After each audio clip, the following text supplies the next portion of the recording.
4. La carte de visite. Le mercredi matin, Thibaut arriva à l'heure dite, alors que son copain eut 5 minutes de retard comme à son habitude. Alors qu'ils s'apprêtaient à acheter leur billet d'entrée pour le musée, Antoine aperçut Juliane.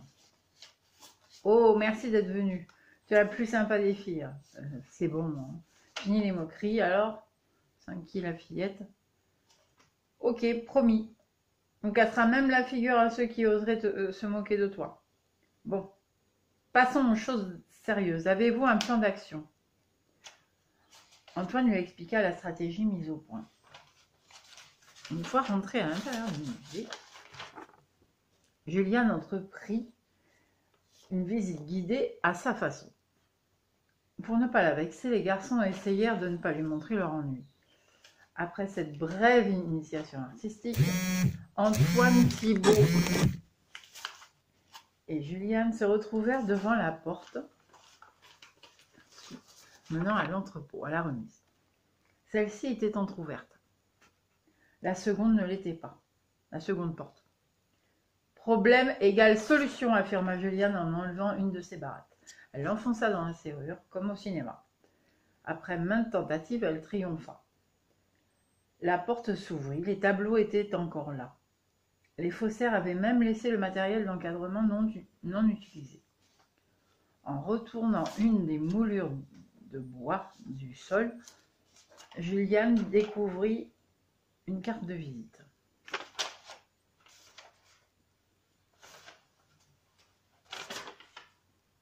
Et oui. C'est le marchand chez qui j'achète mes couleurs pour peindre, Monsieur Pierrot. Il est pourtant très gentil, j'ai peine à croire qu'il soit mêlé à cette affaire. Son magasin est à 300 mètres d'ici. Je suis sûre qu'il s'agit du faussaire dont Raoul parlait. Il faut qu'on se dépêche. La vente aux enchères a lieu cet après-midi. Ils abrégèrent leur visite et filèrent vers la rue Saint-Germain, donc de l'adresse, où se trouvait la boutique de couleurs.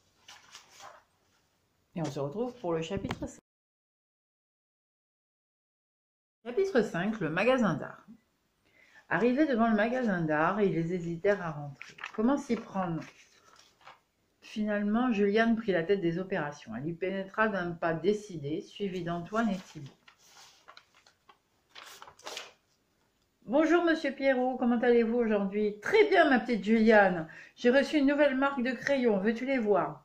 Le gérant du magasin était un vieil homme à la longue barbe blanche qui marchait légèrement courbé. Il était très maigre et avait de petites lunettes noires qui glissaient sans arrêt sur son gros nez. Je m'occupe de lui, allez voir en bas à la réserve si vous trouvez des indices, chuchota Juliane au garçon. Ils attendirent que Monsieur Pierrot emmène leur ami dans les rayons du fond pour descendre. Il y avait un tas de boîtes de peinture et autres matériels de travaux manuels. Thibaut était resté dans l'escalier pour faire le guet. Antoine cherchait la moindre preuve entre le faux tableau et le marchand. Dans un coin d'un chevalet se trouvait épinglée une photo d'un célèbre tableau de Germain. L'apprenti détective déduisit que les copies avaient bien été réalisées dans cet endroit. Soudain, il entendit Thibaut appeler d'une voix sourde.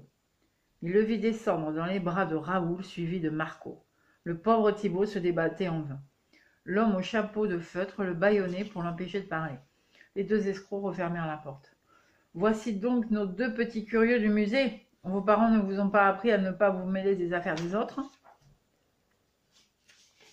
« Vous n'êtes que des voleurs, s'écria Antoine. On va tout raconter à la police. »« Tais-toi, puisque vous en savez trop maintenant. Il va falloir vous taire. » Avec l'aide de Marco, il les bâillonna avec des foulards et les ficelèrent comme des rôtis. Pendant ce temps, Juliane était revenue devant la boutique. Elle s'inquiéta de ne pas voir ses copains. « Tiens, tes camarades sont partis sans toi ?» remarqua Monsieur Pierrot.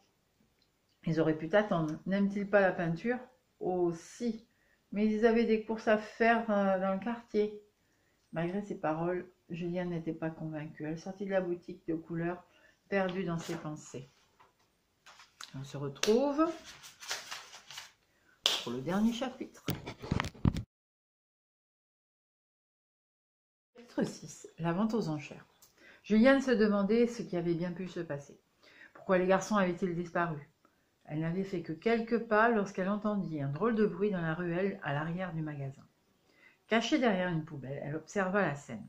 Raoul et Marco traînaient derrière eux 2 grands sacs de toile qui gesticulaient. Antoine et Thibault étaient sûrement à l'intérieur. Monsieur Pierrot les avait rejoints.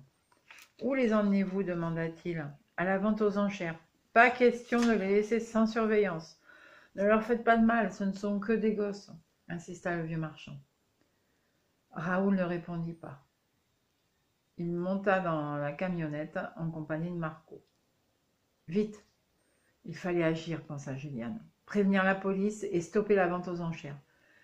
La fillette sortit de sa poche un téléphone portable et donna rendez-vous au commissaire dans la salle des ventes. Pendant ce temps, Antoine et Thibault se trouvaient ballottés dans le fond de la camionnette. Ils ne pouvaient pas se parler, mais se demandaient bien si leur copine avait compris la situation et si elle allait agir. Ils se sentirent perdus. Arrivés dans le parking souterrain de la vente aux enchères, les 2 faussaires enfermèrent les enfants dans des énormes caisses avec des trous pour respirer et la transportèrent dans une énorme caisse avec des trous pour respirer. Ils la transportèrent avec les œuvres copiées dans la salle. Juliane était déjà là. Elle s'était installée près d'une célèbre cantatrice venue spécialement pour acheter les œuvres de Germony.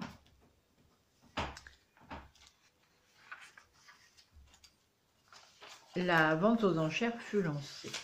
Le commissaire priseur déclara la séance ouverte. Les prix fusaient de partout. La cantatrice ne levait pas le doigt, ce qui ennuyait beaucoup Juliane. Comment gagner du temps? Soudain, elle eut une idée et sortit de sa poche du pollen qu'elle avait ramassé dans la cour. Elle en laissa tomber quelques graines. Effet immédiat, la cantatrice éternua aussitôt. Maître Le Goff, le commissaire-priseur, crut qu'elle désirait acheter ce tableau. À chaque éternuement de la cantatrice, la valeur du faux augmentait, tant et si bien qu'il lui fut finalement attribué. Ovation de la salle à son encontre, elle salua bien malgré elle. Suivie de Juliane, elle se leva pour s'acquitter de la somme. La petite fille lui expliqua alors la situation, mais la cantatrice refusa de la croire. Heureusement, l'inspecteur de police arrivait avec du renfort. Alors, le commandant de police, pardon.